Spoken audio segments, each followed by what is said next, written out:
ఈ లోకం ఒక మాయని తెలుసుకున్నాను, ఏది నా సొంతము కాదనుకున్నాను. ఈ లోకం ఒక మాయని తెలుసుకున్నాను, ఏది నా సొంతము కాదనుకున్నాను. తప్పిపోయిన కుమారుని నేనైతే, నా కొరకై నిరీక్షించే తండ్రి నా యేసు.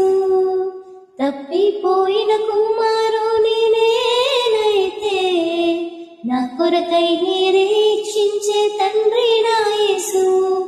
ఈ లోకమంతా నేను వెదకినా, నాకు లేదయ్యా ఎక్కడ ఆనందం. నీ సన్నిధిలో